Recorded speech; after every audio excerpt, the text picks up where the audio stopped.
சின்ன மருமகள்ல அடுத்து நடக்க போகுதுன்னு வாங்க பார்க்கலாம். நீதிமன்றத்துல நீதிபதி ராஜாங்கத்துக்கும் தாமஸுக்கும் 7 ஆண்டு சிறை தண்டனை அப்படின்னு சொல்லி தீர்ப்பு வாசிச்சு கையெழுத்து போட போறாரு. அப்பதான் சரியா நிறுத்துங்க அப்படின்னு சொல்லிட்டு ஒரு குரல் கேக்குது. அந்த குரலை கேட்டதும் எல்லாரும் திரும்பி பாக்குறாங்க. பார்த்தா தமிழ்.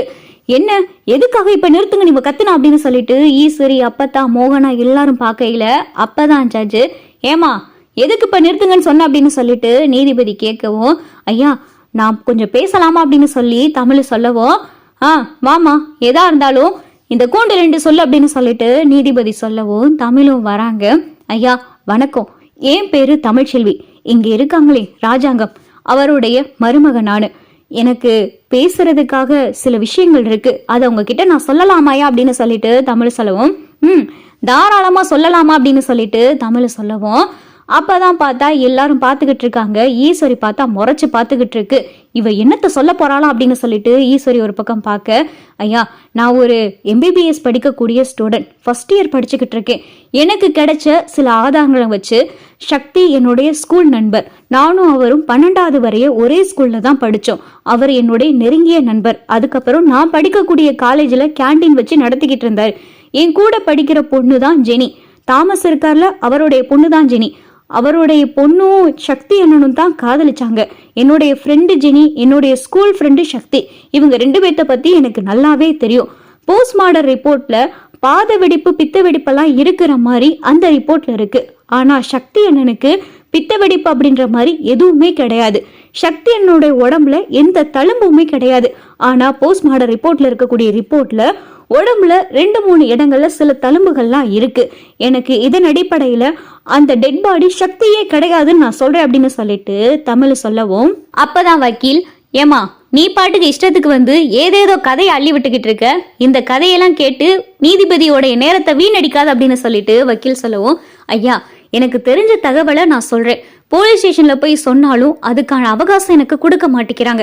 அதுக்காகத்தான் நான் நீதிமன்றத்துல வந்து சொல்றேன் அப்படின்னு சொல்லிட்டு தமிழ் சொல்லவும், அப்பதான் நீதிபதி, சரிம்மா நீ சொல்ற, நீ உன்னுடைய வார்த்தைகளை மட்டும் வச்சு எந்த ஒரு முடிவு எடுக்க முடியாது, அதுக்கு தகுந்த சில ஆதாரங்கள் வேணுமே அப்படின்னு சொல்லிட்டு நீதிபதி சொல்லவும், அப்பதான் தமிழ், ஐயா சக்தி என்னன்னே வந்து சொன்னா நீங்க ஏத்துக்கிறீங்களா அப்படின்னு சொல்லிட்டு தமிழ் சொல்லவும், என்னம்மா சொல்ற அப்படின்னு சொல்லிட்டு நீதிபதி கேட்கவும், ஆமாங்க ஐயா சக்தி அண்ணே உயிரோட தான் இருக்காரு.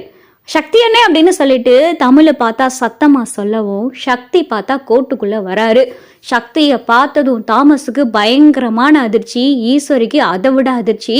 எல்லாரும் பார்த்தா அதிர்ச்சியா பார்த்துக்கிட்டு இருக்காங்க. சக்தி அண்ணே உள்ள வாங்க அப்படின்னு சொல்லிட்டு தமிழை கூப்பிடவும், சக்தியும் பார்த்தா உள்ள வராரு. என்ன நடக்குதுங்க அப்படின்னு சொல்லிட்டு நீதிபதி கேட்கவும், ஐயா இவர் பேர் தாயா சக்தி, கொன்னுட்டாங்க அப்படின்னு சொல்லிட்டு போஸ்ட்மார்டம் ரிப்போர்ட்ல இருக்கக்கூடிய ரிப்போர்ட்லயும் இங்க நிக்கிறாரே உயிரோட, அவருடைய உடம்புல இருக்கிற ரிப்போர்ட்டும் எந்த விதத்திலையும் ஒத்து போறதே இல்லை. இவர் உயிரோட தான் இருக்காரு. அது வேற ஒரு பாடி, வேற ஒரு நபரை கொலை செஞ்சுட்டு அவருடைய தலையை துண்டா வெட்டிட்டு என்னென்னமோ சூழ்ச்சியெல்லாம் நடந்துகிட்டு இருக்கு ஐயா. இதுக்கு நீங்க தான் ஒரு முடிவு சொல்லணும் அப்படின்னு சொல்லிட்டு தமிழ் சொல்லவோ, நீதிபதி பார்த்தா அதிர்ச்சியோட பார்த்துக்கிட்டு இருக்காரு. என்ன நடக்குது இன்ஸ்பெக்டர், நீங்க என்ன விசாரிச்சீங்க? என்ன இந்த பையன் உயிரோட தான் இருக்கான், ஆனா அந்த பையன் செத்து போயிட்டான்னு சொல்லிட்டு போஸ்ட்மார்டம் ரிப்போர்ட்ல இருந்து எல்லாமே ரெடி ஆயிருக்கு, அது எப்படி அப்படின்னு சொல்லிட்டு நீதிபதி கேட்கவும், இன்ஸ்பெக்டர் பார்த்தா திருன்னு முழிக்கவும், என்ன இன்ஸ்பெக்டர் வாயை திறந்து பதில் சொல்லுங்க அப்படின்னு சொல்லி நீதிபதி கேட்கவும், இன்ஸ்பெக்டர் பார்த்தா தலையை சொரியவும், தாமஸ்க்கு பார்த்தா பயங்கரமான அதிர்ச்சி. சரி உங்க பேர் தான் சக்தியா அப்படின்னு சொல்லிட்டு நீதிபதி கேட்கவும், ஆமாங்க ஐயா என் பேர் தான் சக்தி. நானும் ஜெனியும் உசுருக்கு உசுரா காதலிச்ச ஐயா. இவங்க அப்பா ஜெனியை கடத்தி வச்சு என்னென்னமோ டார்ச்சர் பண்ணாரு. ஜெனிக்கு வேற ஒரு மாப்பிள்ளையோட கல்யாணம் பண்ணி வைக்கிறதுக்கான ஏற்பாடெல்லாம் செஞ்சார். அந்த நேரத்துல தான் என்னுடைய ஃப்ரெண்டு தமிழ்ச்செல்வியோடைய அப்பா செல்லப்பாண்டி, அவரு தான் எனக்கும் சக்திக்கும் கல்யாணம் பண்ணி வச்சாரு. அதுக்கப்புறமா ஜெனியோடைய அப்பாவே எங்களை அவங்க வீட்டுக்கு கூட்டிட்டும் போனாரு. கூட்டிட்டு போனவரு என்னை ஆட்களை வச்சு கடத்தி ஒரு செங்கச்சோலையில அடைச்சும் வச்சாரையா. அப்ப அந்த செங்கச்சோலைக்கு ராஜாங்க ஐயா வந்தாரு, அது உண்மைதான். ஆனா ராஜாங்க ஐயா என்ன கொலை செய்யல. ராஜாங்க ஐயா என்னை அங்கிருந்து காப்பாத்த தான் செஞ்சாரு. என்னுடைய சத்தத்தையும் என்னை கட்டி வச்சிருக்கிறதையும் ராஜாங்க ஐயா பார்த்து அங்கிருந்து என்னை உடனே அனுப்பணும் அப்படின்னு சொல்லிட்டு ராஜாங்க ஐயா சொன்னாரு. அதன் அடிப்படையில தான் அங்கிருந்த அடியாட்களும் தாமஸும் வேற வழியே இல்லாம என்னை அங்கிருந்து அனுப்புனாங்க.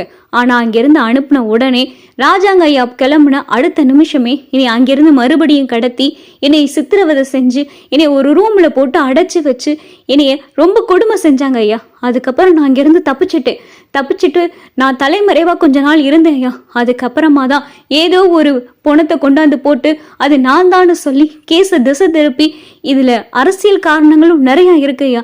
ராஜாங்க ஐயா மேல மொத்த பழியையும் போட்டு ராஜாங்க ஐயா தான் என்னை கொண்டுட்டாருன்னு சொல்லி அவருக்கு இப்ப சிறை தண்டனை கிடைக்கிற அளவுக்கு ஏகப்பட்ட சூழ்ச்சி நடந்திருக்கு ஐயா. இதுக்கும் ராஜாங்க ஐயாவுக்கும் எந்த சம்பந்தமும் கிடையாது. ராஜாங்க ஐயா ரொம்ப நல்லவர் அப்படின்னு சொல்லிட்டு சக்தி சொல்லவும் ராஜாங்க பார்த்தா தமிழ்ச்செல்வியை பார்த்து கண் கலங்கி பாக்குறாரு.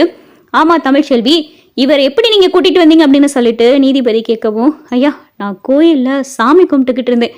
இன்னைக்கு மாமாவுடைய கேஸு கோர்ட்டுக்கு வருதுன்னு எனக்கு தெரியும். அதுக்காக சாமி கும்பிட்டுக்கிட்டு இருந்தேன்.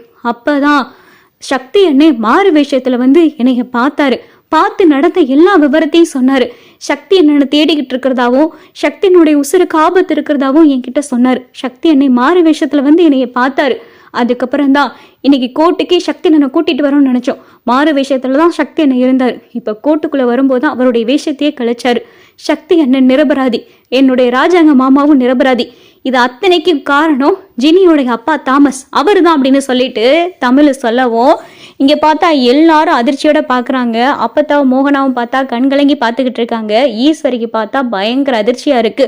கடைசி நேரத்துல எல்லாத்தையும் கெடுத்து விட்டுட்டாளே, இந்த ராஜாங்கத்துக்கு 7 வருஷம் தண்டனை கிடைக்கும், ஆயுசுக்கும் இந்த ஆள் உள்ள இருந்து செத்து போயிடுவாருன்னு பார்த்தா கடைசியில எல்லாத்தையும் கெடுத்துட்டாளே சதிகாரி அப்படின்னு சொல்லிட்டு ஈஸ்வரி பார்த்தா பயங்கர அதிர்ச்சியோட தமிழை பார்த்துக்கிட்டு இருக்கு. அப்பதான் நீதிபதி, இன்ஸ்பெக்டர் இதான் நீங்க விசாரிக்கிற முறையா? உங்களுக்கு இதுக்காகத்தான் மாசம் சம்பளம் கொடுத்துக்கிட்டு இருக்கா? ஒரு கேஸ என்ன ஏதுன்னு சரியான முறையில உங்களுக்கு விசாரிக்க தெரியாதா? நீங்க செஞ்ச தவறால இப்போ ஒரு நிரபராதிக்கு தண்டனை கிடைக்க தெரிஞ்சு 1000 குற்றவாளிகள் தப்பிக்கலாம், ஆனா ஒரு நிரபராதி கூட தண்டிக்கப்படக்கூடாது அப்படின்றது நீதிமன்ற வளாகத்துல எழுதப்படாத விதி. இது தெரிஞ்சுமா நீங்க இப்படி இருக்கீங்க அப்படின்னு சொல்லிட்டு இங்க பார்த்தா நீதிபதி இன்ஸ்பெக்டர் கிளின்னு கிளிக்கவும், இன்ஸ்பெக்டர் பார்த்தா வாயை மூடிக்கிட்டே இருக்கவும், இத்தனை சூழ்ச்சிகளையும் செஞ்ச தாமஸுக்கு 7 ஆண்டு சிறை தண்டனை விதிக்கிறேன் அப்படின்னு சொல்லிட்டு நீதிபதி பார்த்தா ஜெனியோட அப்பாவுக்கு 7 வருஷம் தண்டனை விதிச்சிடறாரு. எந்த குற்றமும் செய்யாத ராஜாங்கம் ஆதாரத்தோடு நிரூபிக்கப்பட்டதால் ராஜாங்கத்தை விடுதலை செய்கிறேன் அப்படின்னு சொல்லிட்டு நீதிபதி ஜட்ஜ்மெண்ட் எழுதுகிறாரு. எல்லாரும் பார்த்தா இங்கே ராஜாங்கத்தை பார்த்து கண்கலங்கி அழுதுகிட்டு இருக்காங்க. அப்பதான் அப்பத்தா தமிழை பார்த்து கையெடுத்து கும்பிடவும், ராஜாங்கம் பார்த்தா தமிழ்ச்செல்வியை பார்த்து கையெடுத்து கும்பிடவும், சேது பார்த்தா என்ன சொல்றது ஏது சொல்றதுன்னு தெரியாம திகச்சு போய் நிற்கிறாரு. தமிழ்ச்செல்வி பார்த்தா கிளம்பி போறாங்க. அப்பதான் அப்பத்தா அடியே தமிழ் அப்படின்னு சொல்லிட்டு அப்பத்தா கூப்பிடவும் தமிழை பார்த்தா திரும்பி பார்க்குறாங்க. வாடி, அவன் பேசுனது தப்பு தாண்டி, வீட்டுக்கு வாடி போகலாம் அப்படின்னு சொல்லிட்டு அப்பத்தா கூப்பிடவும், எந்த அர்த்தத்தில் அம்மாச்சி இங்கே கூப்பிட்டுக்கிட்டு இருக்கீங்க? உங்களை நான் அம்மாச்சின்னு கூட கூப்பிடக்கூடாதுல்ல, அந்த வீட்டுக்கும் எனக்கும் தான் ஒட்டுள்ள உறவுலைன்னு சொல்லி தலைமொழிகிட்டு தானே வந்தேன். இல்லைங்க பாட்டி, நான் வந்தேன், என்னுடைய வேலையை செஞ்சேன், முடிஞ்சிருச்சு, நான் கிளம்புறேன் அப்படின்னு சொல்லிட்டு தமிழ் பாட்டுக்கு புறப்பட்டு போயிடுறாங்க.